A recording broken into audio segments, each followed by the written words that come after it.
Asian World Cup qualifiers have concluded. CONMEBOL's got 2 match days to go, and CONCACAF looks ahead to the Gold Cup.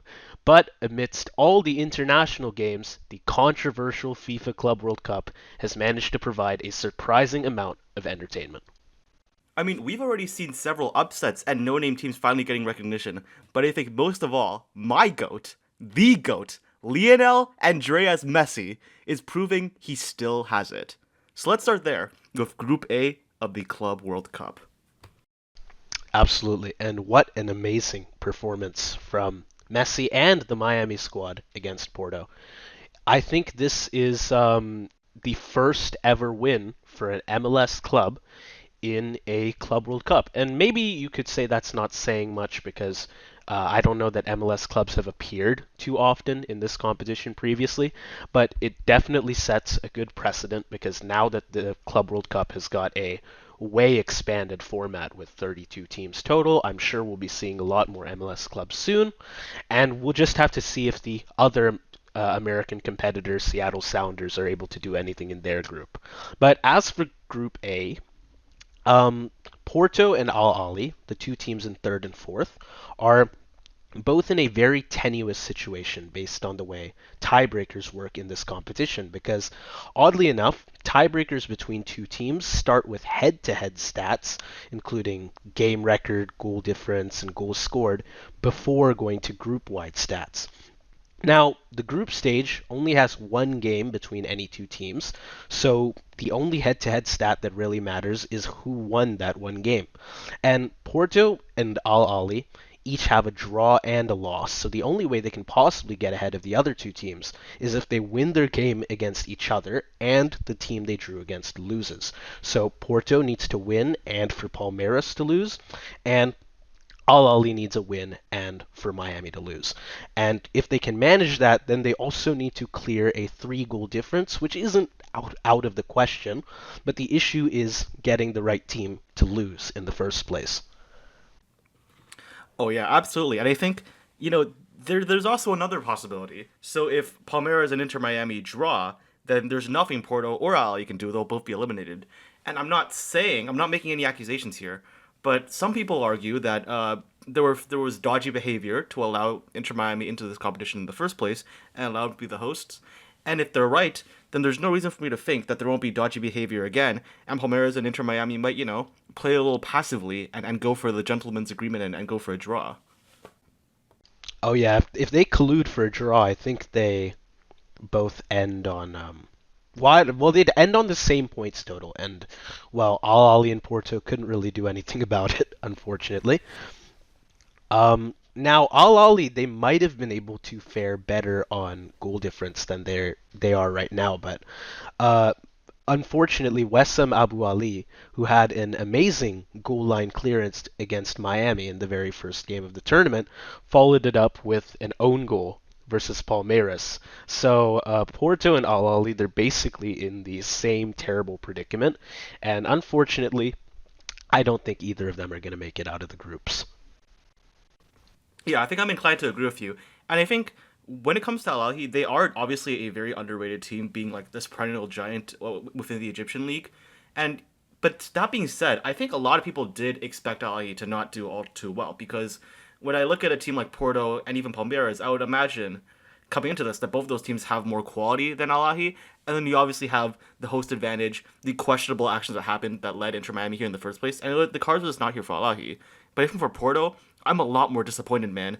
I mean, I think most people would have expected Porto to top this group, and now it's mathematically impossible for them to do so, and they have just not looked good, man. I mean, for example, their striker Samu, I think scored something like 20 goals in the Portuguese league. We all expected him to do well, but he had an absolute howler against Inter Miami. Similar thing with Mora as well, and their midfield wasn't really creating anything. Yeah, no, you could argue that some of these teams don't really deserve to make it through the group stage. Definitely, I mean, Al Ahly has played okay, I think, how you'd expect them to. But Porto, for sure, this is a team that does quite well in Europe. And I don't think they've performed all too great so far in this competition. Of course, Palmeiras has done quite well for themselves as well, just as a lot of other South American teams have done in this competition, which we will get into in the next few groups. But I don't know. I'd expect more than a nil-nil draw from Porto. Maybe they still draw, but I'd hope for like a goal from each team at least. Um, Kind of a stale match, to be honest. And yeah, no, I don't think Porto's going to go through, and I don't think they really deserve to. And I don't see Al Ahly going through either. So I personally think the standings at the end of this group will be just about the same as they are now. Yeah, I think I'm inclined to agree with you, but I want to talk about Palmeiras a little bit before we finish off with this group. So part of Porto's the part of why they're here is they failed to win against Palmeiras, and while that's partially Porto's fault, I also think Palmeiras has been cooking so far in the Club World Cup, and we need to pay a bit of attention to them. That front three of Victor Roque, Estiviao, and Facundo Torres is one of the most underrated in this tournament, without a doubt. And I think another thing that really benefits them is that they are a very solid and well-rounded team. They can play whatever style of football they want.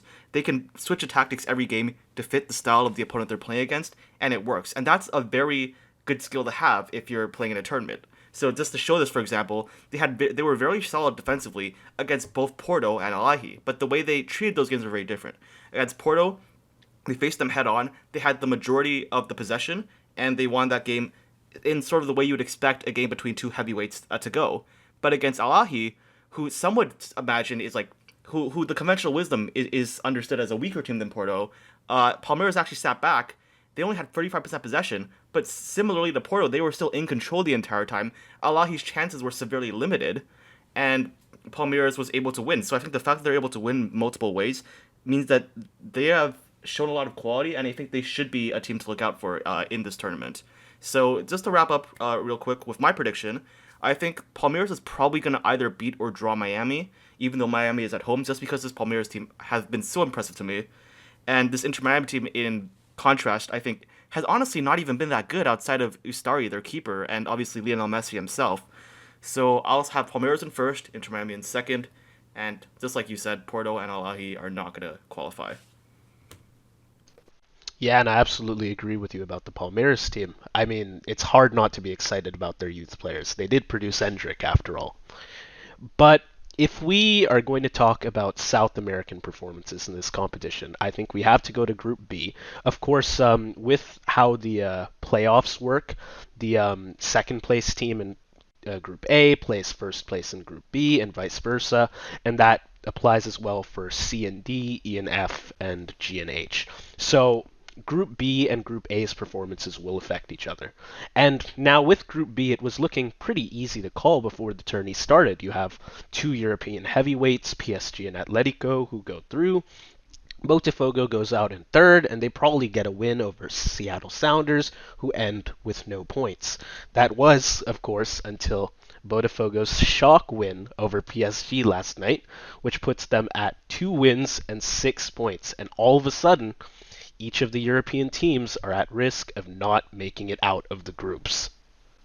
Botafogo have really set themselves in an amazing position with that win. Now, if they get a draw or a win against Atletico Madrid, which is quite difficult but not impossible, that guarantees them first place in their group.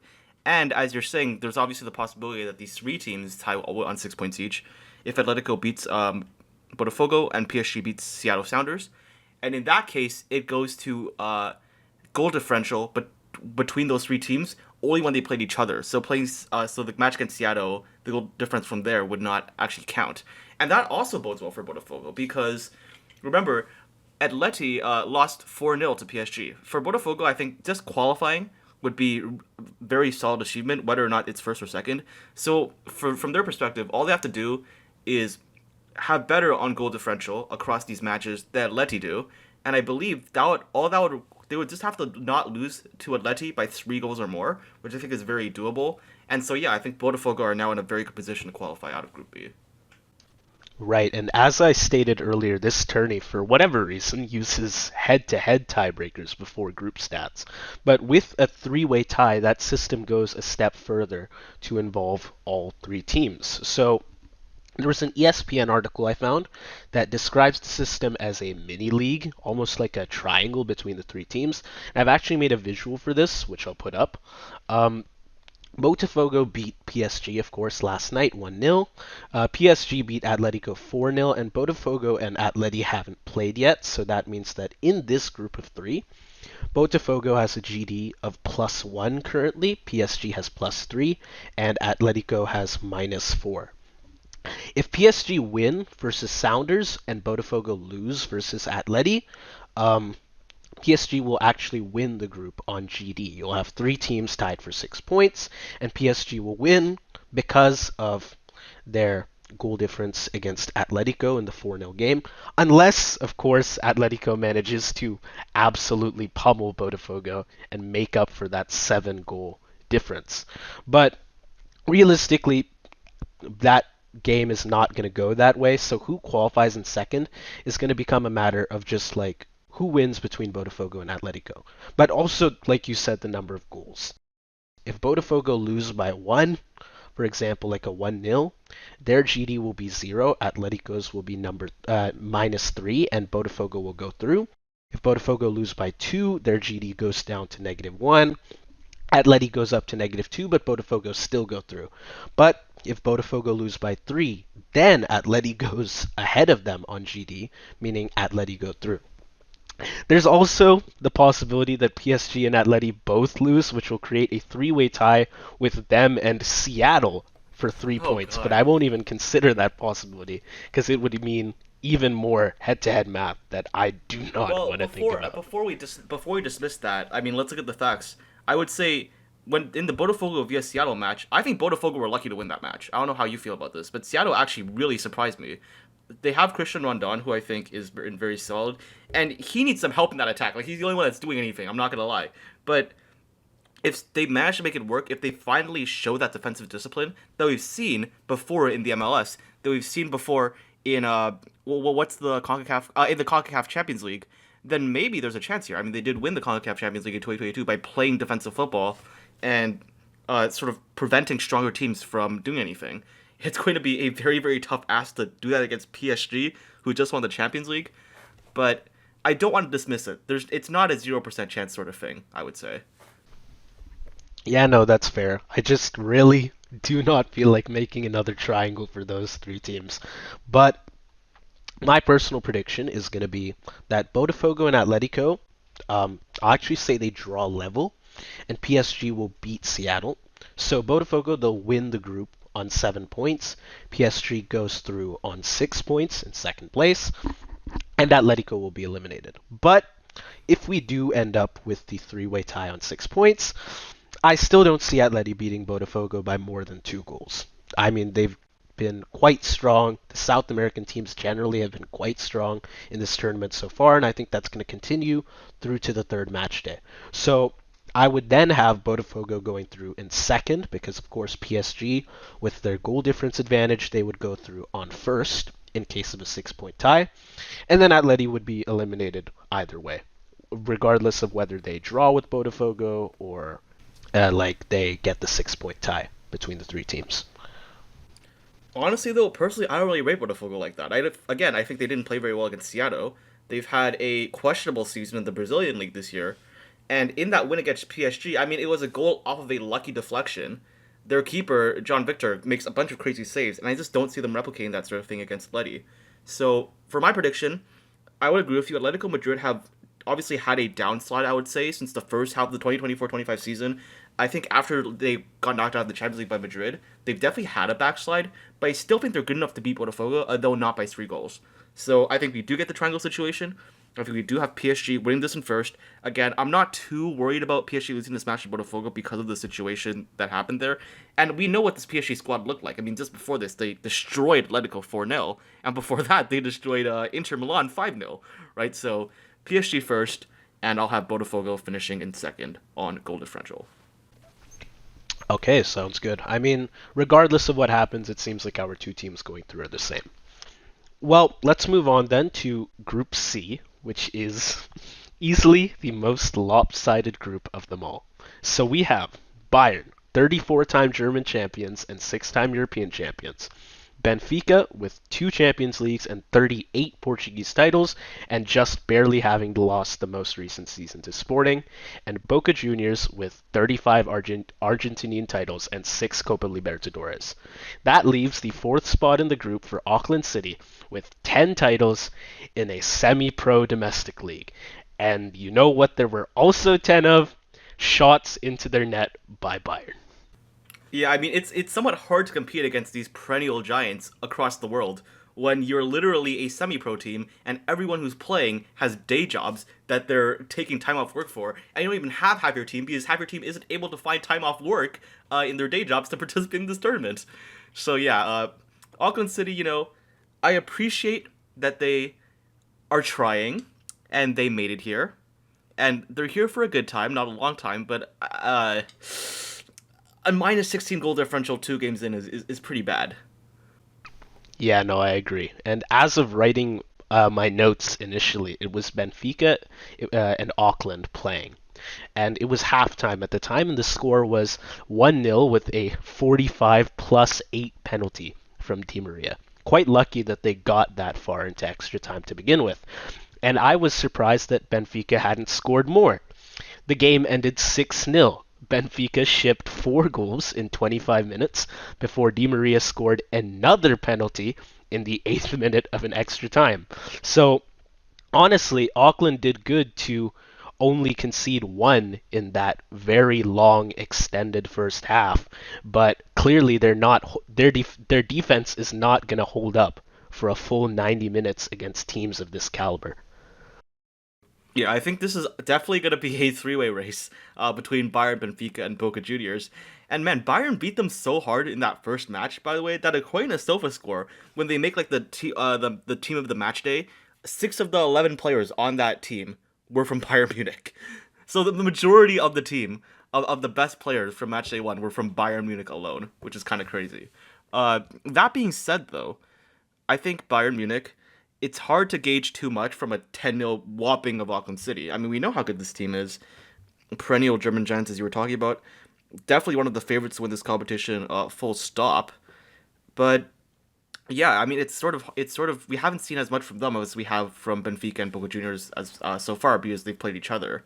So looking at those teams, I think both Benfica and Boca have a pretty solid shout of making it through as well. So Benfica, I think they have a solid squad. They have Correca as a left back who is probably going to get bought by someone in the transfer window, realistically. They have Anthony Trubin in net, who's quite solid. And as we were talking about before, they have the solidity experience of players like Angel Di Maria, as well as someone like Nicolas Otamendi in that back line. So that's a very solid team. And I'm also looking at Boca Juniors, right? I know Cavani was injured for the first match, but he will be playing against Bayern and for the rest of the Club World Cup. And they also have players like Palacios, Marcos Rojo themselves. And I think that's going to make it a very interesting three-way race for who actually ends up qualifying out of Group 3.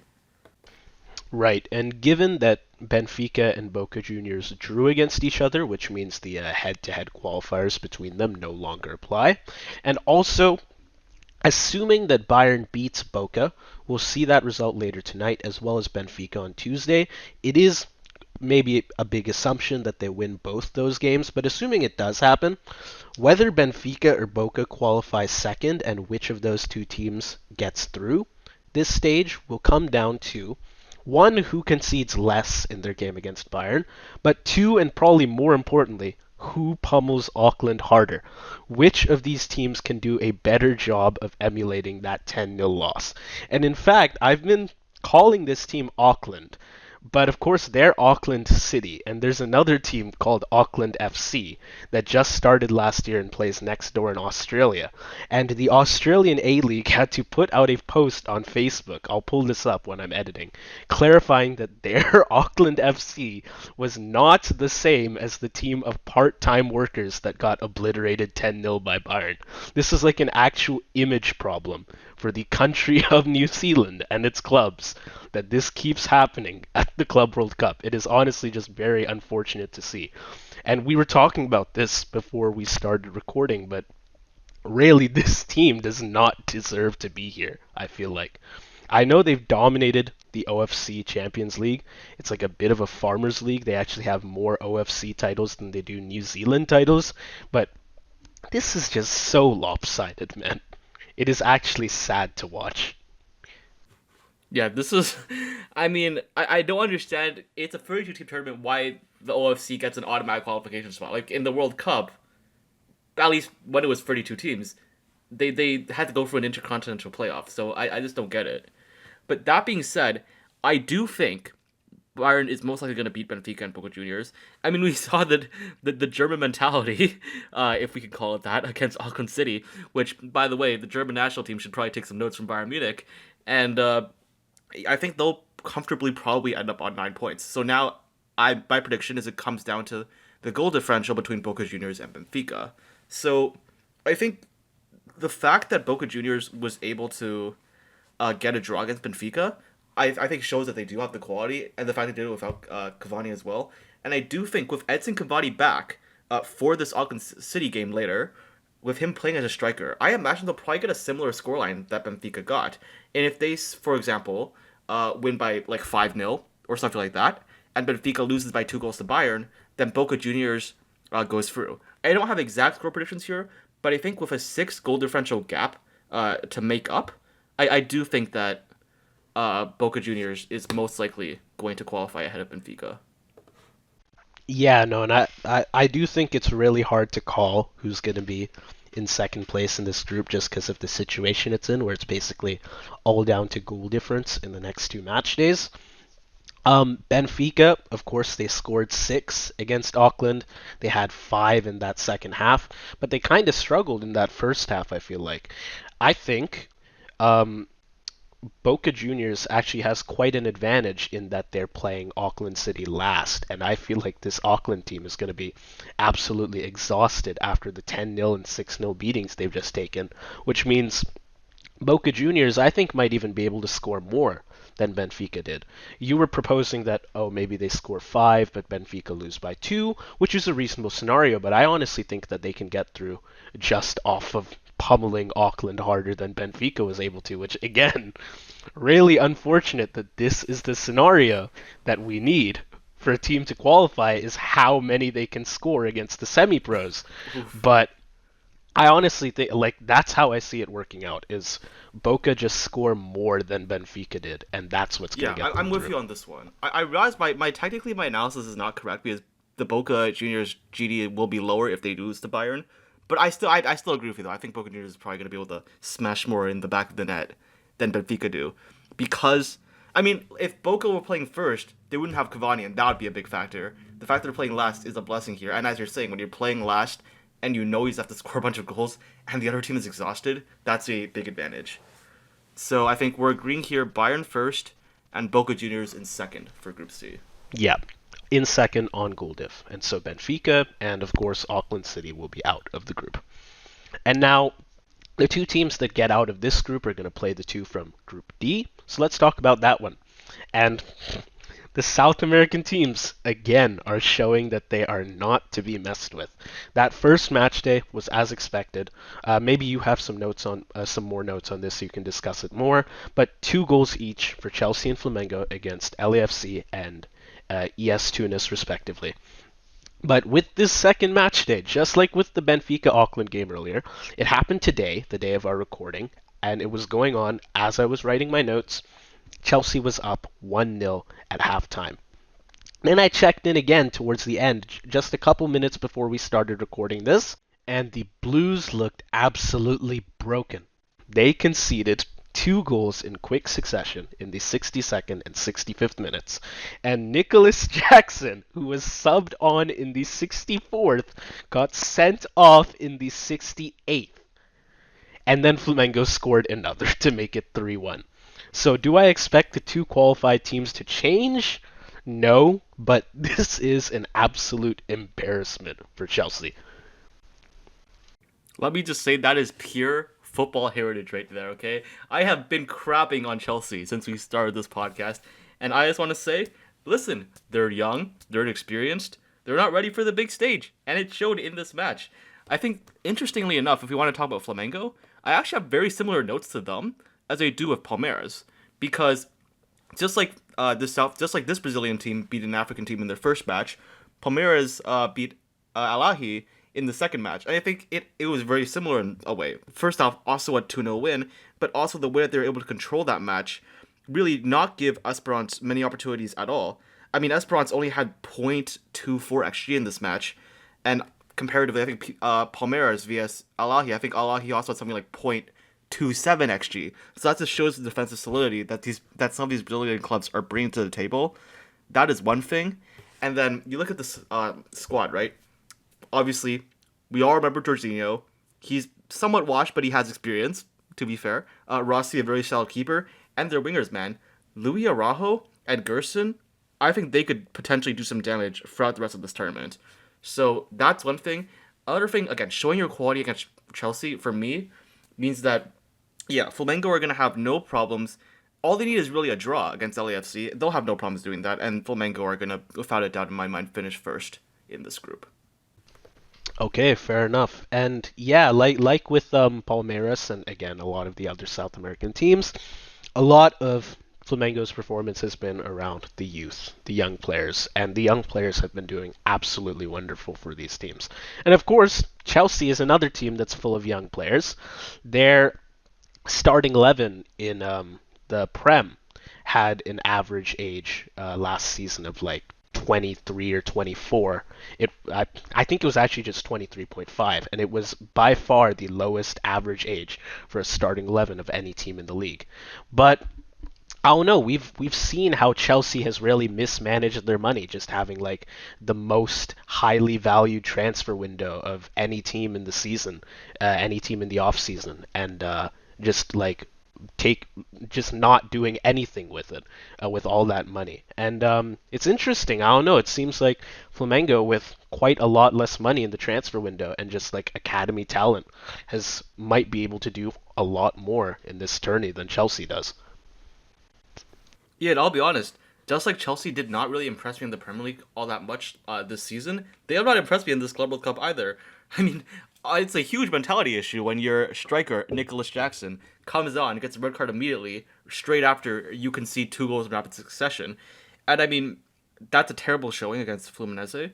Not Fluminense, I guess Flamengo, my bad. But also a not that good of a performance against LAFC. A 2-0 win looks solid on paper, but I watched that match and Chelsea did not look all that good. They create opportunities, but they were also really defensively unstable. They were lucky to not concede for sure. And yeah, I don't know, man. I think there's the problem. A lot of teams have this problem that they're not really playing as a team.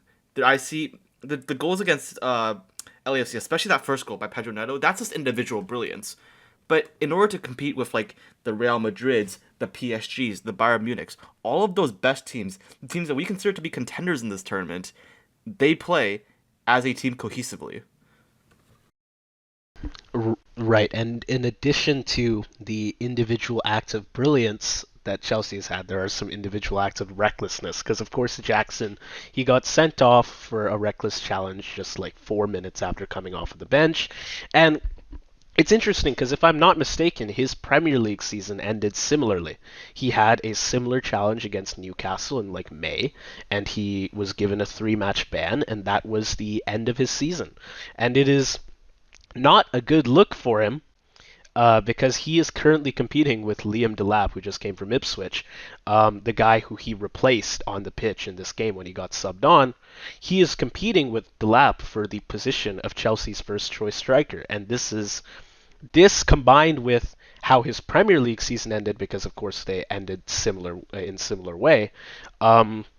It's definitely not a good look for him. And are you aware as well that this was a birthday present for him? Today was his birthday, and this is how he performed in this game. I was not aware of that, no. Yeah, no, it's not great. This is all around bad for Nicolas Jackson, and just generally for Chelsea, it's not great either. If I can also say one Um, more thing about that first game for Chelsea, though, I just want to mention this real quick. If it were not for Robert Sanchez in goal, I'm not sure Chelsea wins that match against LAFC. So, Robert Sanchez faced 1.55 expected goals on target, which is not XG. That is like the amount of goals you would expect LAFC to score based on the shots they took and whether or not they were on target, as well as where they were positioned. Robert Sanchez, according to FootMob, ended up with an 8.7 match rating. So, I mean, when you're just getting bailed out by your keeper against LAFC, I don't expect you to go too far. And while I do expect them to beat ES Tunis, I think that, yeah, Flamengo is definitely going to finish first, and I don't have Chelsea. And I think Chelsea's going to finish second and potentially struggle in the knockouts. Yeah, absolutely, I agree. I don't think the standings are going to change here. Maybe LAFC and ES Tunis switch, but like ultimately Chelsea is going to be going through in second on pretty poor form, especially for a team of their stature going into the round of 16. And yeah, I agree with you. I could see them struggling. We'll move on then to Group E. And once again, South American teams doing quite well for themselves. Now, with River Plate versus Urawa Red Diamonds, with Urawa, the Japanese team, I actually do watch a bit of J League, and I'll say that I honestly wouldn't expect them or any of the other clubs in the Japanese league to beat a big South American team like River. But River was quite dominant throughout this game, and where I might have expected a win by 1 goal, they did manage to win by 2, which gives them a nice GD advantage. But there were as well some real attendance concerns with this game. Of course, there have been attendance concerns with the tournament as a whole, but I don't know, just under 12,000 spectators in a stadium of close to 69,000 seats in Seattle. And it seems like the locals didn't really show up as much for this one, whereas the away support from fans of the two teams was actually surprisingly quite strong, especially from Urawa, because they're known for having arguably the best supporters of any Japanese club. It's just kind of unfortunate that their team didn't really follow up on that performance. Yeah, I mean, a lot of things to say here. That fan attendance is obviously a big problem, and I think that's sort of the issue here. FIFA forces tournaments all the time, such as this Club World Cup, and just because you have teams from all around the world competing does not mean you're going to get the big audiences that you get, for example, in the actual World Cup, which is what this is modeled off. Because, like, for example, uh, when Japan plays Argentina or Brazil or whatever, for example, like that's the whole country here. But now you're just having the fans of one team. You're just having the fans of Aurora, and you're just having the fans of River Plate here, and it's not going to be as easy to just fill up a stadium like that. But also to talk about the game, I think Aurora were thoroughly outclassed in that match completely. I mean, besides that penalty, Aurora didn't really have like a single particularly good chance, while River Plate were just completely dominant. And so yeah, I mean, like you're saying, I don't know as much about the J League as you do. I know you said that you don't think anyone in the J League could compete, but it's such a shame that Aurora, which is a team that I think finished in the bottom half of the J League last year, and they're only fifth this year. It's unfortunate that that's Japan's one representative for this Club World Cup. Like I'm sure you guys could have had someone better to show up here. This is Oh, really embarrassing absolutely, there, for the absolutely on there could have behalf of been. the There's league. Yeah. Yeah, no. Like, there's Kashima Antlers, who has been dominating the league this year. Machida Zelvia, who just got promoted last year, and they almost managed to win the whole thing. They only bottled it at the end. But, like, there were better representatives for sure. This system of qualification is just not great. And are you aware as well that, they're actually, FIFA is trying to continue the old Club World Cup format with, like, 8 teams simultaneously as they're doing this current format? Like they've set it up as the FIFA Intercontinental Cup, and they're still Right. trying to run that yearly Right. Right. while doing this new format as every 4 years at the same time. So they're not even replacing the old competition. They're running it the same. They've just changed its name, and they've taken the Club World Cup name and used it for this new, massively expanded Yeah. format. I'll So be there's just honest. more games all around. Yeah. This is it's a bit fried. I'll be honest with you. To be fair though, I think Aurora don't have a prayer in this group. But River Plate, I think there's something interesting to be talked about here, and I think there's one person in particular, Franco Mostantuno, at 17 years old, who is yet another hot prospect coming out of South America, and I'm going to be very curious to see how he plays throughout the rest of this tournament. I know he didn't start in this match, but uh, I think if I understand that he will be coming on later, in the group stage, and yeah, that's gonna be the big question for River Plate, who are in a good position here. And then we also have, of course, like the favorites to win this group, Inter Milan, as well as Monterrey, who I think do have which are a solid team in and of themselves. So, Swapna, what are your predictions for how this group ends up finishing? I mean, it's an interesting one because, like with Inter, I know they just took the biggest ever loss in a UCL final, but I'd expect them to do better against a team that got eliminated in the quarterfinals of the last Mexican tournament.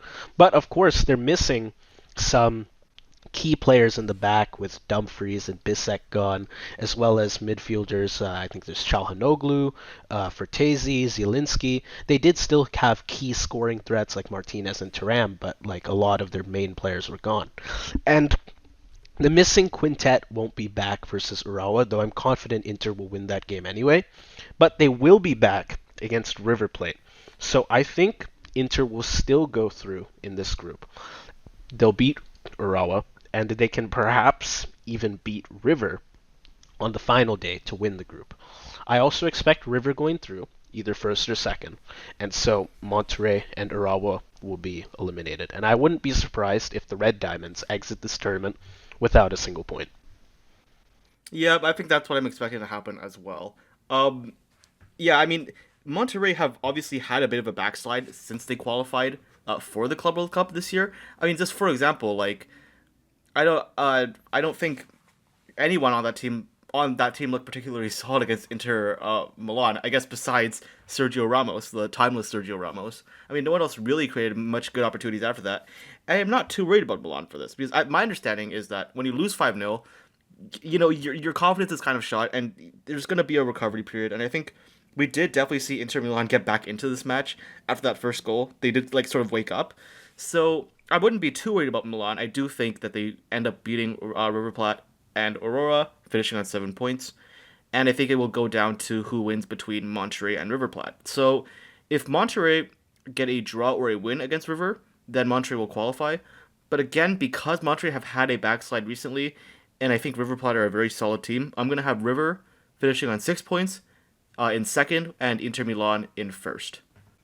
Fair enough. Also, isn't Mastantuono didn't he just get signed by Madrid as well? Like he's not Uh, just a prospective player. I think he's already been brought into the oh, European that's leagues. like that's been confirmed. Damn. I think it has. Yeah. No, I'm seeing $73 million is what they signed him for. Good lord. Oh, this is. Oh, damn. All right.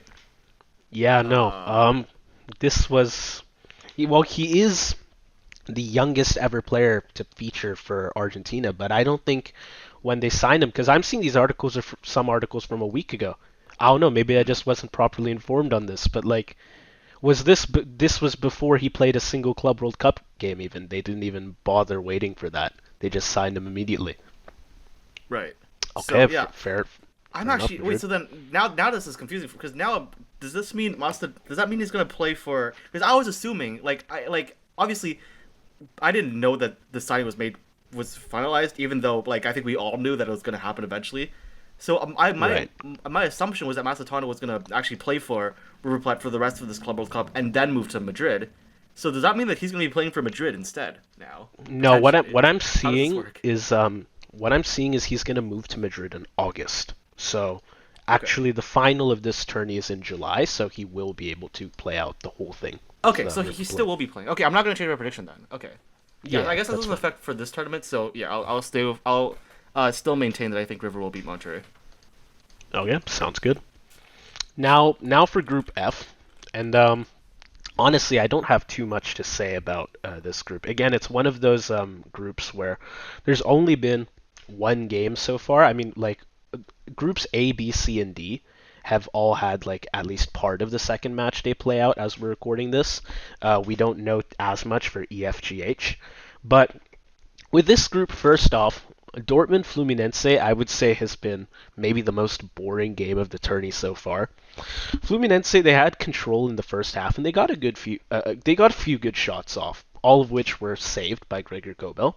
Whereas Dortmund, they had no shots on goal for I think that whole first half, and then Fluminense, they started off the second half by squandering what was probably the best chance of the game in the 57th minute, as center forward Everaldo, with a defender struggling to chase him and the keeper out of his box, chose to back pass to Canobio, who shot the ball right into Kobel's open arms.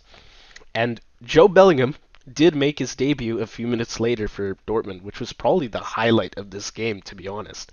And he didn't get that many real opportunities, and I wouldn't expect him to decide the game in the last half hour anyway. So we ended with a goalless draw. I don't know. Yeah. Like, this is a game that I actually kind of tuned in for. Like, obviously you can't watch all of these games. There's so many going on. But I left kind of disappointed. Man, that was a questionable decision by Alvarado there. And man, I mean, I'll be honest, like I would agree with you. Besides that one opportunity, there was nothing going on in this game at all. Those, I mean, it played into Fluminense's hand, of course, just controlling the game and killing it basically. But I'm very disappointed in how Dortmund played this match, because I think obviously they're going to be missing. They're missing some of their players, but I do understand that this Dortmund team, in the second half of the season, went on this crazy run in the Bundesliga. They went, I feel it was like the last 10 games, something like that. They went undefeated to go from like 10th to Champions League qualification in the Bundesliga. So I expected that to carry over a lot more than it did against Fluminense. And now I think I have some question marks around Dortmund. I still think they're going to qualify, but I do have some question marks here after this match. Yeah, I agree. I think they can probably beat Mamelodi Sundowns, and I definitely think they can beat Ulsan as well. But yeah, it's kind of like with Chelsea. Maybe not to the same extent, but there's definitely some questions around how they're going to do, assuming they do get through to the round of 16. Now, with the other match that has been played so far in this group, Mamelodi Sundowns versus Ulsan, I do think it was a good showcase for South African football, which definitely tends to get overlooked. And I know you rate Mamelodi, so I will let you speak about them more. But I think we really need to talk about the attendances. I'm sorry, but 3,412 people at Inter & Co. in Orlando. I know the game was delayed by an hour for bad weather, but I'm pretty sure that that didn't even affect this number, because it was just how many people actually bought tickets. Or maybe how many people initially passed through the gates.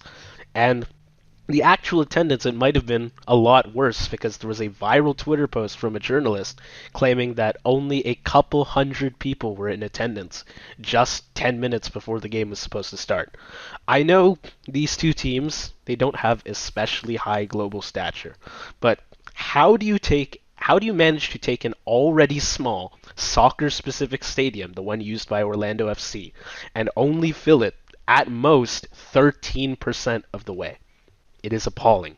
It's probably one of the worst showcases for FIFA's end of this entire tournament. Probably the worst so far. Terrible, man. Dude, next time they do the Club World Cup, they have to at least host it in a country that has a lot of football fans themselves, so that when teams like this show up that don't have a lot of that don't have a huge fan base, that aren't going to realistically have a lot of people flying all the way to the US to watch this, at least you have like the neutrals there in the stadium just here to watch football, in order to actually at least make the stadium look somewhat full. But yeah, as you're saying, I actually do rate Mamelodi Sundowns, and I think there's some solid players on this team. They have, obviously it was Raniers who scored the goal, and as well as him, they also have Peter Shalule, who is also a very solid striker that can create a strong offensive rotation. And you also have a player like Marcelo Allende, who I think, I mean, it's kind of odd that he's on this team at all, but I think he's going to be quite solid, and he could potentially be an X factor for Mamelodi as well. And another thing that gives Mamelodi specifically a good advantage is that they are on incredible form coming to this match. So many of the teams in this tournament have qualified because they did something 4 years ago, 3 years ago, and are not good now, and that's sort of a key factor in why I don't rate those teams.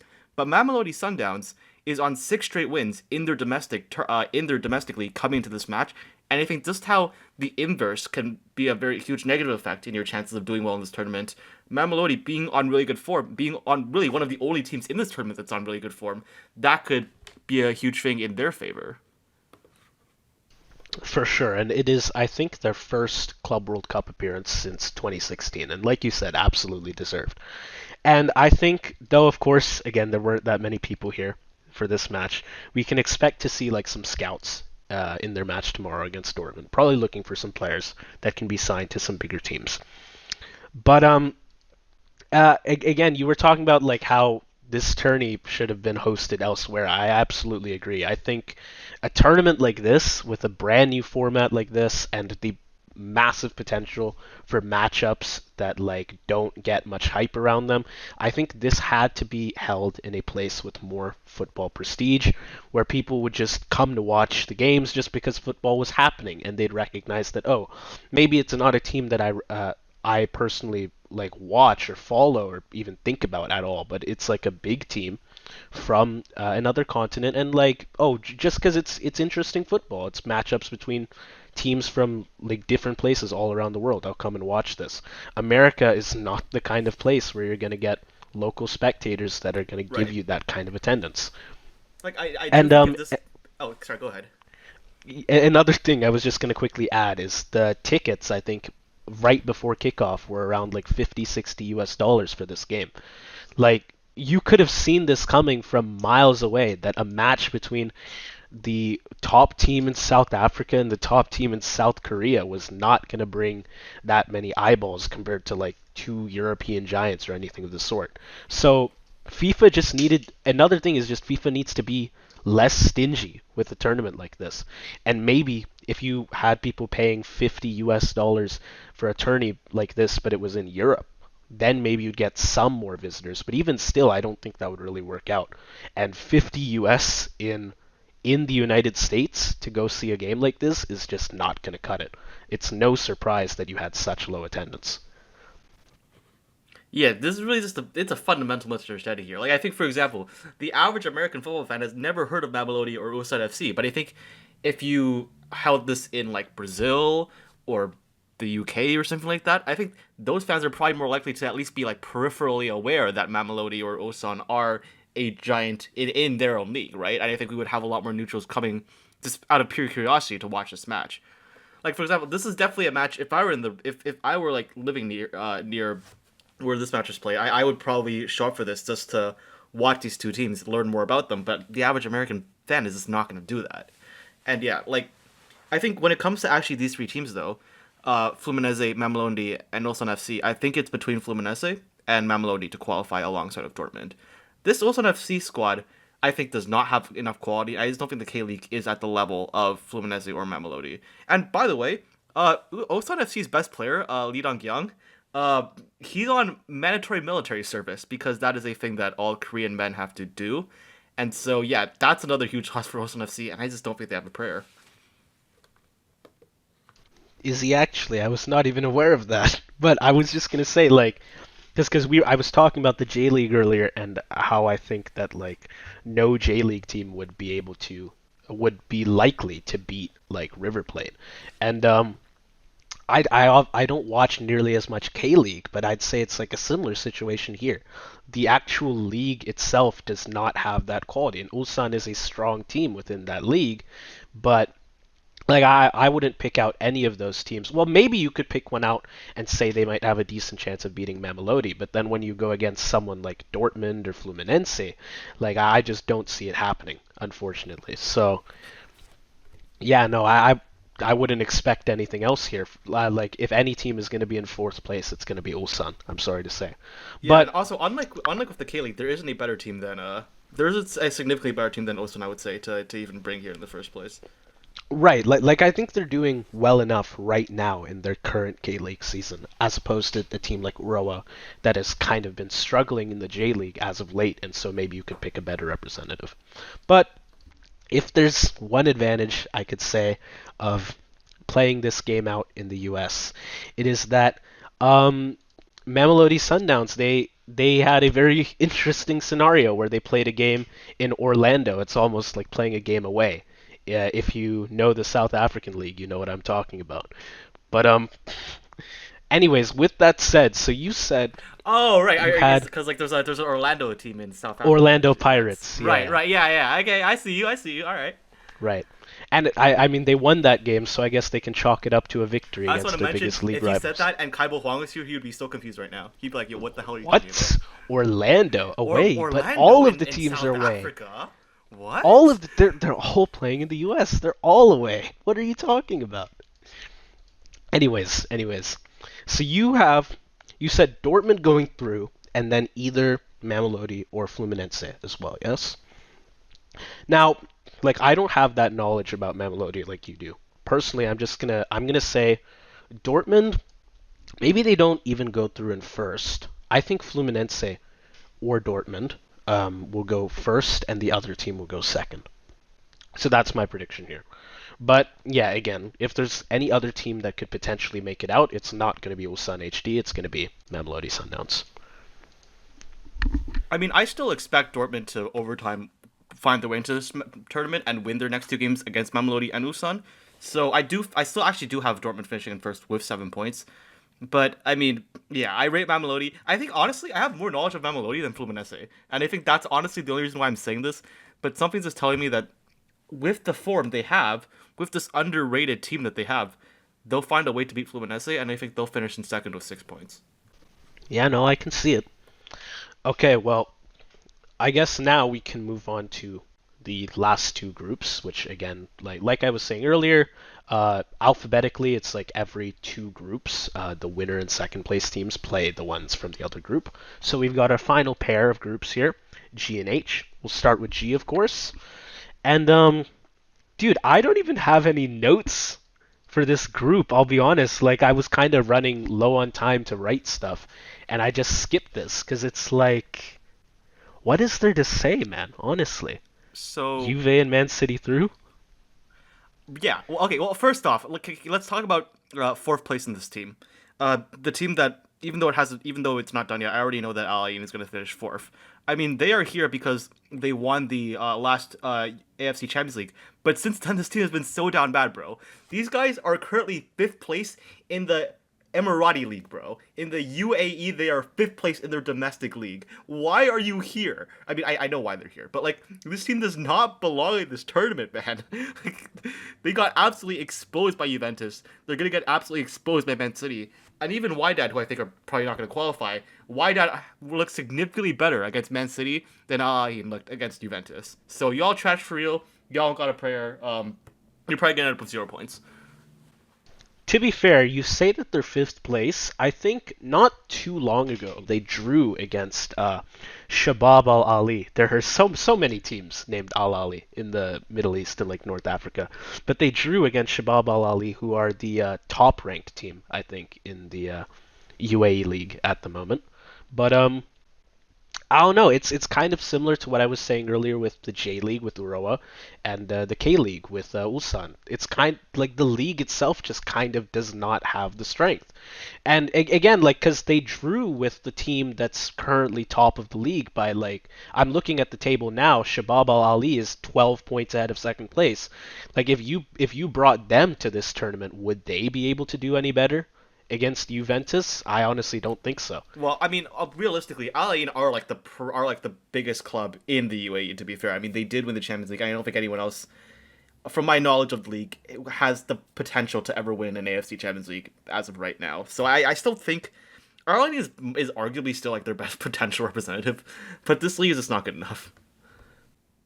I think actually one other team has won the AFC Champions League from um, the UAE. I'm pretty sure it's actually the most recent one was actually no, that was Al Ali. Never mind. Al Ali from Saudi Arabia. I was actually thinking Sharjah might have won something, but I'm not But that was sure. I'm talking about That like was I'm that talking about the teams second tier? currently. Okay, Yeah, yeah. that was what's it called? Like challengers? No, that's what is it called? Champions League 2 cuz they like rebranded everything. So Oh they yeah, won sorry, Champions League. Champions That's League what it's called. 2. Yeah, yeah, yeah. Yeah, but only Al Ain has won the AFC Champions League first tier. They're the only team from the UAE that's done it. So yeah, they're probably the best representative for this league, even despite being like not doing that great as of this season. But again, I just don't think like if you brought any other team from the UAE, they would be able to do any better than they have right now. They honestly might Yeah. do worse. And I don't even think they're gonna win against Wydad on the final They're day. not. To be honest, I think they're they're gonna lose against Juve. They're gonna lose against Wydad, and I think like what I was predicting with Urawa, they're going to finish this with no points, and that's how they're going to Yeah. drop out. And even though it's quite unlikely for Wydad to qualify from this point, I mean, there's at least something to be said about them. I think they had actually had pretty decent performance against Manchester City. I understand that this is a Man City team under Pep that was like doing experimentation. Obviously, Rodri's coming back. You're trying to play Ryan Cherky, so I understand like it is a City team that was probably going to be their worst performance for the Club World Cup as Pep starts to figure out his new roster of players better. But I mean, I'll be honest, Wydad did not look that bad at all. I mean, they had what like 12 shots compared to Man City's 15. They probably should have scored a goal in there at some point, and they kept in that match. So it's going to be very tough for them to beat Juventus. I don't think they will, but I do want to give them a quick shout out. If they're in a less difficult group, I think they'd have actually a pretty decent chance of making it out. Yeah, no, it's just this. Yeah, this group is not great. You just have two European giants here, and like Wydad and Al Ain, they're decently accomplished. It's just I don't think they were ever going to make it out against teams like these. Like I can see definitely some of these South American teams getting upsets, and we've already seen it, like with Botafogo, for example. But unfortunately, I think in Asia and Africa, the football like just isn't quite developed enough for an upset like this to happen. Not against Man City, anyways. This is a massive, rich ass team we're talking about here. Um, but I don't know. Like my group prediction here is just I don't know who's gonna be first place, Man City or Juve, but that's gonna be the first and second. Yeah. And Wait, we've let me not just much to let me say just after defend that. Cap real quick. Wait, let me just defend Cap real quick though. To be clear, Okay, I sure. I actually don't think Cap's quality is that much worse than Comable. I think it's a lot. Part of it is like being unlucky. Al Ahly, I think, has had a backslide obviously since they won the CAF Champions League, and their group situation is kind of a little bit unlucky to be in the group with the hosts and to have the situation they were in Palmeiras and Porto. Esper, yes, Tunis have actually been like pretty decent in Club World Cups in the past, and obviously I highly rate Mamelodi as well as Wydad. So uh, yeah, I mean, I think a part of it is they're like less lucky with the groups, honestly, than the South American teams have been. But I think this is like more of a thing with AFC. Other than Al Hilal, these teams are not it from the AFC. Yeah, no, I agree. AFC, I wouldn't be surprised if the AFC performs the worst of all of these confeds. I mean, I know they have the same number of slots as CAF. AFC has Al Hilal, who we're going to get to in the next group, as well as Urawa, Al Ain, Ulsan. And Africa, they have brought Al Ahly, Wydad, Tunis, and Mamelodi Sundowns. And I honestly think between those two sets of four teams, Africa might fare better than Asia. I think they will actually. I don't know. I just don't see because like I haven't seen African domestic leagues, so maybe I don't have enough info to actually judge this fairly. But like I've just seen quite a few Asian domestic games, and I don't really trust them to get much done here. But I don't know. Do you have anything else to say on this group, or should we just move on to the Um, final one? I think just a quick thing. So yeah, obviously I don't think Wydad are gonna make it through. Unfortunately, I was really hoping. I was hate watching that match against Man City. To be honest, there were moments where it looked like Wydad was gonna score a goal and they didn't, and that was really unfortunate. But between City and Juventus, like I said, I think City's gonna get better as this tournament goes on. I do think they're a better team than Juventus, just quality wise. So yeah, I think City are gonna probably win the group. Juventus are probably gonna finish second. Yeah, yeah, fair enough. And I guess that'll bring us to our final group. We have Group H, with we've got two European teams, Madrid and Salzburg, who you can argue should not be here, but They should not we'll be talk here. about that. We'll talk about that later, and then we've also got Al Hilal and Pachuca. But starting with the Madrid Hilal game, it actually got good attendance and I would say quite a surprising result as well. I would have expected a Madrid win here by at least a goal, if not more. I would not have expected a draw. And obviously, Al Hilal are a very big team, and they're owned by the government of Saudi Arabia. This is a government-owned club. Let's be clear. So they're not exactly underdogs, but This is also Real Madrid we're talking about, so I'm kind of surprised by that result.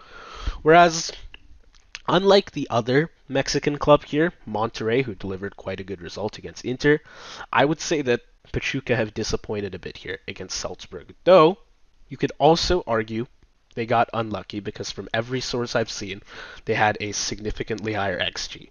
Also, that opening Salzburg goal from Gloch, I don't know if I'm pronouncing that correctly.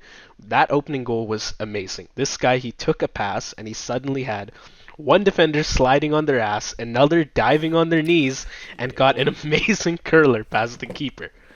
Bro, literally FC Mobile goal, bro. Like that actually was so infuriating for me because I don't rate the Salzburg team at all. Do we want to quickly go into that? Because I know we've looked at how some of these other teams have qualified. Do we want to talk about Salzburg at all? Let's talk about Salzburg, okay? This Salzburg team have been the little bro in their own domestic league to Sturmgrass recently. The reason they're here is because 4 years ago they did well in the UEFA Champions League. They are literally here. They are carried on the past, on the achievements that Jesse Marsch and Jared Struber did for them 4 years ago when they were managing this team. This team is not good. They shouldn't have beat Pachuca in the first place. They're not going to beat Halal or Madrid, and these should not be here, man. They really shouldn't be here. I don't understand how they just shouldn't be here, man. I'm not happy about this. Yeah, no, I agree. And because UEFA has 12 slots out of the 32 in this tourney, and only 3 of those go to Champions League winners. Because like Champions League is across 2 years, so you can't even do like what CONMEBOL does, where they have Copa Libertadores and it all happens in 1 year, so they're able to get 4 qualifiers from that. You can only get 3 from Champions League, and that was Chelsea, Madrid, Real Madrid, and Man City. Well, they And could so have gone that for it. It's because Madrid won twice. 22 and oh 24. oh, you know what? That's actually maybe that is the reason then. Okay, that might be it. Though, I mean, regardless, though, uh, like that leaves 9 spots that are just based on UEFA 4-year ranking, and it's not just who's the highest ranked in UEFA. It's over the last 4 years. It's also related to the 2 club per country rule, because there are definitely teams you could have seen qualifying for this tourney that didn't get in because of that rule. Like a lot of people talked about Barca. They have been doing so amazing this season, but just because Atletico has done better than them over the 4 years, and of course Real Madrid has won those 2 Champions Leagues, they weren't able to get through. Liverpool as well could easily get in here over Salzburg, I'm sure. Of course, I have to rep them as a Liverpool fan, but like, it's just Chelsea won in 2020-21 and Man City won in 22-23, so ranking doesn't even matter for English teams. Like, no one else is going to be able to get through here. Whereas Salzburg, they are the 9th best eligible team in the 4-year ranking. Because, again, like Liverpool wouldn't make it through on the 2-team rule. Barca wouldn't make it through. There's Inter and Juve here as well. I'm not sure if like there could be another Italian team that would be Well, like it was behind Juve and Juve Inter, but ahead so I of guess Salzburg. not. I mean, it's I mean, possible though, because okay, Juve is 8th best ranked and Salzburg is oh 9th best right, so according it to could have Wikipedia. been. I see what you're saying. I don't know exactly who's on the ranking. Maybe I have to pull it up right now. But it's possible like there's another Italian team between them, or maybe like you have 2 German teams as well, Bayern and Dortmund. Actually, there probably isn't a better ranked German team, to be honest. But There isn't. I like mean, it's well, France possible. only has It's one team. possible. You could have had like a That's true. Monaco or a Marseille. And I mean, even That's if you want to true. have like an Austrian, like RB Salzburg is not the best team in Austria. Like that's what makes this especially infuriating. Right, they're They're not not even right the now. best team That's in their own league. didn't it wasn't just the league, right? I think another team won the Austrian Cup, did they not?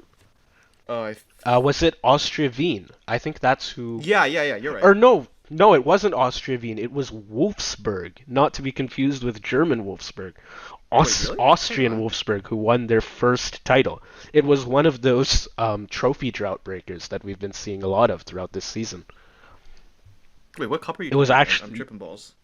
In the Austrian Cup, they Oh, were Wolfsburg or AC. I the see what you're winners. saying. I'm looking. Oh yeah, 24-25. I see what you're saying. Yeah. Yeah. And when did um Salzburg they got eliminated in the quarterfinals of their own cup. They should not be here. They just should not at Yeah. all. Like they lost to who was it? Lask from Linz. Like they should not be here. They got kicked out in the the quarterfinals of their own cup. Didn't win their league.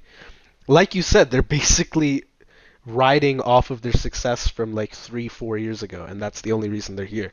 Because there's just so many spots for UEFA, and everything is just four-year ranking, four-year ranking, four-year ranking for 9 teams out of 12. I don't know, Yeah. man. And But like, honestly, like they should not be here. But now that they're here, like you can't really say. Like I think they did decently. Of course, they had some luck, but like I don't know. I feel like they played pretty well for themselves in this match. I mean, they weren't that. I mean, like the thing is also like Pachuca have also had a backslide themselves since they qualified. They still have solid, but like they have Kennedy, Rondon, of course. But here's the way I see it. Pachuca are a better team than Salzburg, but the fact that they lost to Salzburg means they're definitely cooked because it's gonna be tough for them. They'd have to get results against Hilal and Madrid, which is just not happening. And then meanwhile, Salzburg, I just don't rate at all. And I think even though they did get this win, they're not gonna beat Al Hilal or Madrid anyway. So I think both of those teams are not qualifying, like almost guaranteed. The way I see it, it's gonna be Madrid and Al Hilal. And the question is actually, which of those teams finishes first? That's the thing here.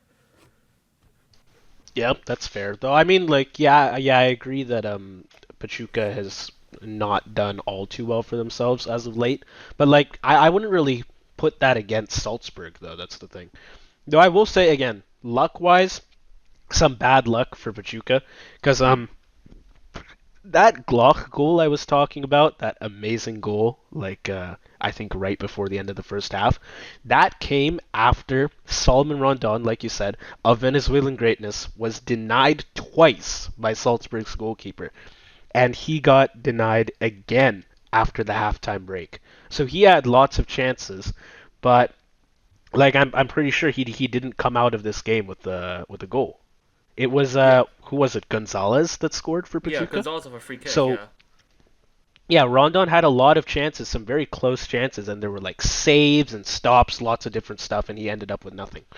Honestly, this game it could have been a draw for sure. Like Salzburg had some good goals, but also their goalkeeper really stepped up for them. It's kind of like what we saw with Chelsea. yeah, Goalkeeper yeah. kind of carried them. Yeah. Now I will say, because you're saying Madrid and Hilal will uh, go through first and second. I absolutely agree with you on that. Mhm. But who do you think finishes third and who finishes fourth?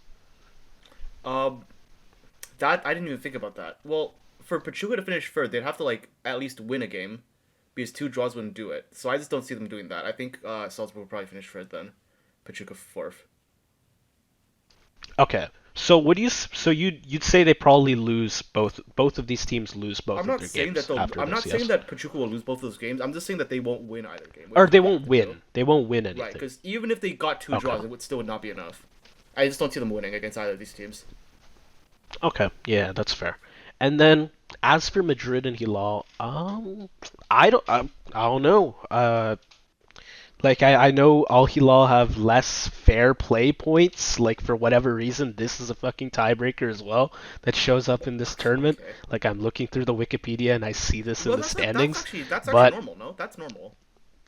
yeah, I know. It's just I don't know. It's weird that this even plays a role because I swear, like obviously it's there in the background, but I've never seen this in the actual standings where there's like 2018 World multiple Cup, groups where this Japan is Colombia, being no? shown because it could actually Or make a Japan difference. Senegal, I think. Japan Senegal 2018 World Cup. Oh, I'd have that locked in oh, my brain, bro. I actually, remember you've got that a good shit, point. bro. That's probably not gonna happen Damn, realistically. damn. Ball knowledge. Yeah, no, That's it's ball not. knowledge. I That's ball really don't knowledge think right it's there, gonna make bro. a difference. That's maybe the only time that fair play points have actually made a difference for who qualifies into like the next round of any tourney. Yeah, that's all I can think of. I don't think that's I don't think that's ever been a point of contention at like any other point in history. But I don't know. Maybe we see it show up here. Fair play points. I don't know. Um, I think what's probably gonna happen here is because it's again with like our tiebreaker rules that we were talking about. Head to head comes first, but Real Madrid and Al Hilal they tied, so that doesn't matter. Which means then I think Real Madrid will just score more and they'll go in first on goal diff. Yeah, that's also what I'm thinking. I think Madrid have the better offense compared to Hilal. I think like Hilal have a very solid defense. Bono is really good in net against Madrid, and obviously they have veterans João Cancelo, Ruben Neves, Koulibaly. But yeah, I think the attack is the issue here, and I'm gonna agree with you. Madrid over Hilal on goal difference in first. Yeah, but ultimately, like Madrid goes first, Hilal goes second, or maybe they switch it. Either way, these two teams are almost certainly going to be the ones going through. Yeah, All right. So so that being said, I think before we finish off the episode, we're gonna when the group stage is over, we're going to do an in-depth like bracket to do our full predictions. But for now, let's talk about a few of like the favorites and the dark horses for the Club World Cup as of right now. okay. Well, I mean, I Hmm. feel like again we saw that they got an upset against Botafogo, but I think even still now the favorite is PSG. Like they Yeah, played I would agree with you. dominantly against Atletico. Um, and like, yeah, of course they've had one screw up here, but I think they still are gonna make it through the group stage. Like they obviously have that GD advantage, and they only need to beat Seattle Sounders now. And even if like we have that three team tied on 6 point scenario, they will probably win the group in that case even. And if not, then I think they just go through second. And so I think like as long as there isn't an absolute catastrophe against Seattle Sounders FC, I think they will make it through to the knockouts, and just as in the Champions League, I think they will do quite well. Yeah, I'm inclined to agree with you. PSG are definitely a favorite. I think right next to them is also Bayern Munich, who got knocked out of the Champions League very narrowly to Inter Milan, and I think, I mean, I'm putting them here partially because they've clearly shown that they care a lot about this tournament, given that match against Auckland City. So I think just by wanting it more than a lot of the other contenders, I think Bayern Munich are definitely going to be one of the favorites for me. Yeah, I can see that. And I mean, I don't know. Okay, obviously the European teams are generally the favorites to win here.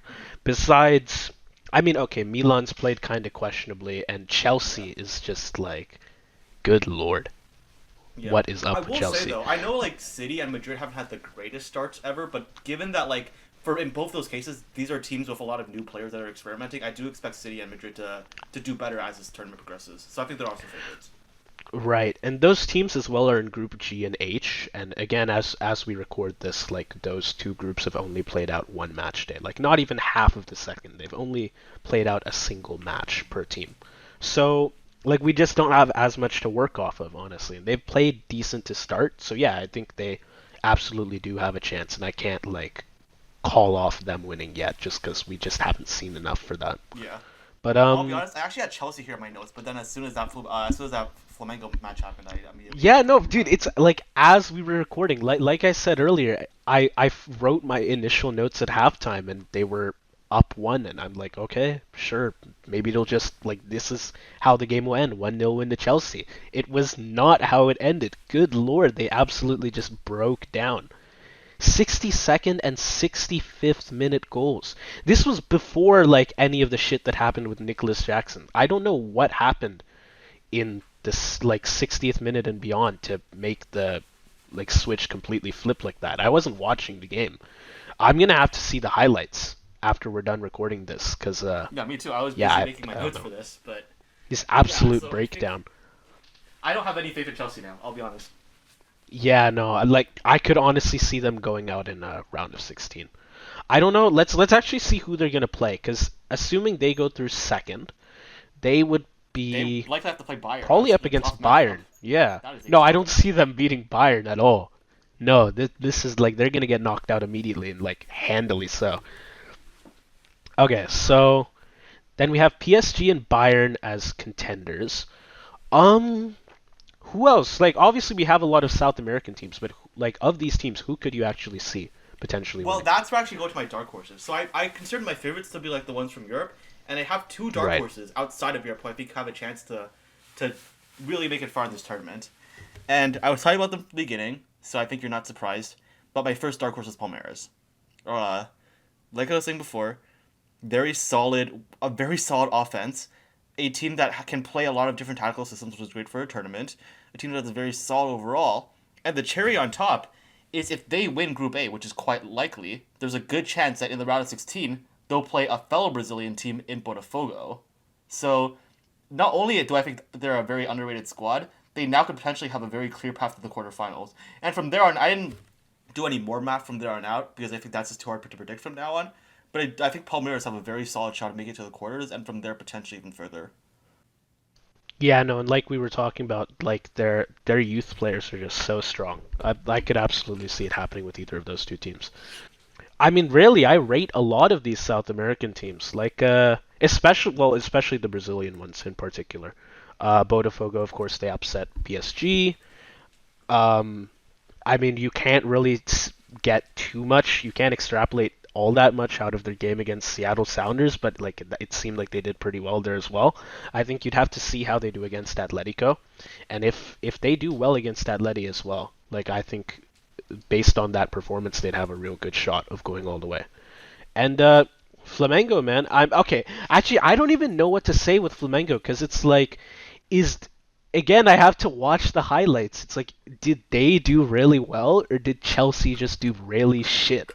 I can't Oh really yeah, I say didn't right have now. I have to watch the Flamengo game. is not one of my two teams because when I was making this, of course, this was before all this was happening. But yeah, I guess Right. now that they're going to be in first, and which means they're probably going to be able to avoid Bayern, they also have a potentially a good, really good shot to the quarters. That's also true. They'd be playing Or probably just Boca or Ben. Benfica.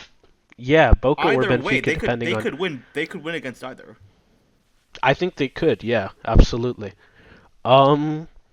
Yeah, no. So I think Flamengo can definitely get through round of 16, and from there, I think they have a good shot. Yeah. So again, Brazilian teams all doing pretty well. Fluminense, like they already just played what is probably going to be their hardest game. Again, like I know you rate Mamelodi, and so maybe they can manage something on the final match day against Fluminense, but I think they've just played out their hardest matchup, and they've only drawn, but like I don't think it's all too bad for them. So I'd say they have a shot. It was definitely a deserved draw. It's not like they Right, celebrated or right. I anything. think it was They really like did like deserve I it. said, it was a very boring game, but I think it was ultimately a deserved result for them. Um, and like I said, they were dominant. It's just that Dortmund's goalkeeper saved so much. He absolutely carried the team there. But Yeah. like we're talking about South American teams, honestly, I don't see too much coming out of the Asian or African teams. But if I have one team that could potentially do well, it's going to be Al Hilal. Yeah, that's exactly what I was thinking. I just want to say real quick. Obviously, we didn't watch the Flamengo Chelsea match, but it looks by the stats that it was probably deserved because I'm seeing 3.00 xG for Flamengo, 1.06 xG for Chelsea. So the scoreline does seem to match up with the chances the teams got. Oh yeah, no, that's like just about right. Yeah. Okay. So yeah, it looks like Flamengo really did just they were all that. They beat Chelsea handily, I guess. Maybe Yeah. maybe it was more like first half, second half switch, but yeah, no, Oh, it I was, that can't that really is what argue with happened. those Yeah, stats. that is what Yeah. happened. But I mean, Okay. a lot of that I actually can't. was created before the red card as well. So That's also true because they had two goals before the red card even happened. So I can't really right. argue with that. Then I think they could go decently far. And I mean, again, like with their last match against LAFC, I don't know that it makes that much of a difference Oh, I guess for one thing I looking at just how far realized, they're going to go. I don't know how much you want to consider this, but the two goals Flamengo scored in rapid succession were immediately off of corners. Oh, okay, that's interesting.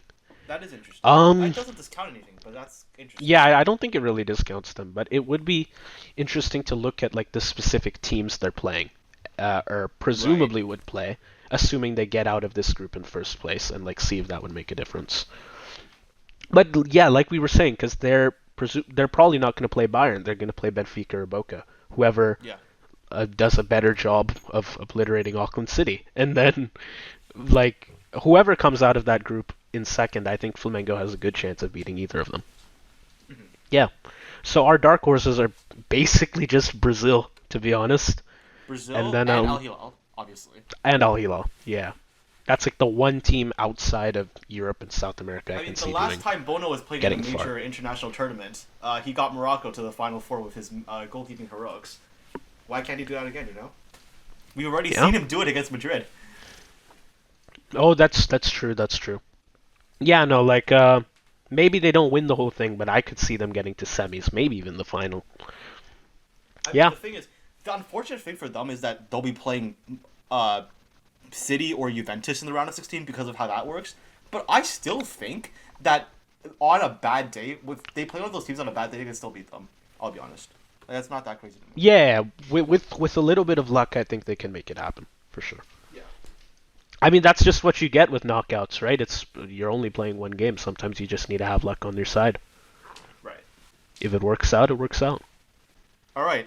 Okay, well, I guess that's it for our predictions then. We've got all the groups covered. Yeah. You want to say something? Should I say something? We'll cut this out. This is awkward. I don't know.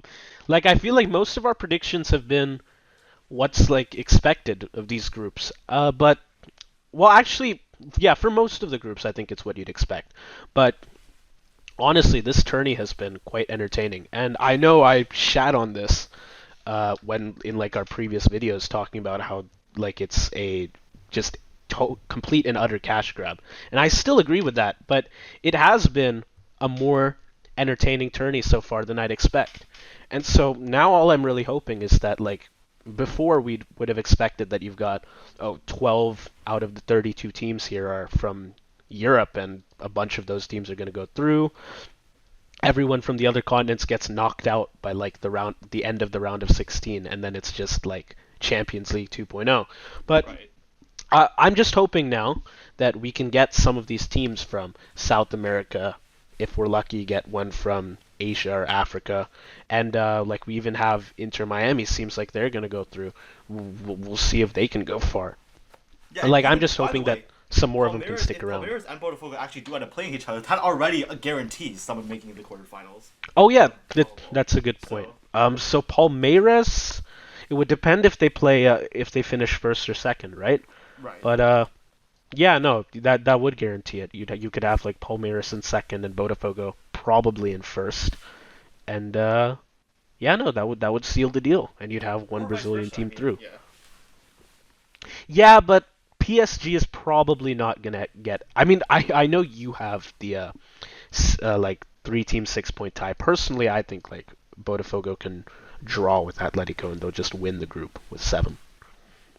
But either way, yeah, no, we can see some South American teams getting through for sure, and maybe if we're lucky, some from the other confederations as well. Yeah. Maybe Besides, maybe Mamelodi Sundowns. yeah, the other confeds besides OFC, because unfortunately, Auckland City has just become a punching bag at this point. Yeah. All right, I guess that concludes our predictions, and we'll have to see how this goes, because again, we're like partway through a match day right now. We're basically halfway through the tournament at this point as we record this. We'll probably come back, yeah, with another video at the end of the group stage, maybe. Yeah. And we'll see how things go, which teams get through. Again, like we have Group A teams against Group B, C versus D versus F, G versus H. So we're going to look at all that, and hopefully we'll be able to make another set of predictions in time for the start of the knockouts. Well, it has been a long video, and I mean, unlike with our previous hour and a half long reviews, this has all been for one tournament, so we've definitely yapped for a long time. But for everyone who's still watching, thank you. And yeah, if you're interested in looking at our predictions for the knockouts once everything is confirmed here in the group stage, please do tune in for, I think it would be like probably June 26th, 27th is when we'd upload that video. Yeah, no, do feel free to tune in, and you can see what we have in mind for the knockouts. Oh, by the way, in the meantime, for the viewers that are still here, we didn't talk about it for this episode, but between then and the knockouts, there is also the Gold Cup that's happening right now, and we're definitely going to be covering that in some videos as well, so stay tuned. Absolutely, we will have a segment for Gold Cup too. Yeah, no, and again, thank you guys for watching. And if you're interested in the content, please turn on the notifications, give us a subscription, a like, whatever you can offer us, and we will be back very soon with more football review content. Thank you, All right. and have a good day, See everyone. ya.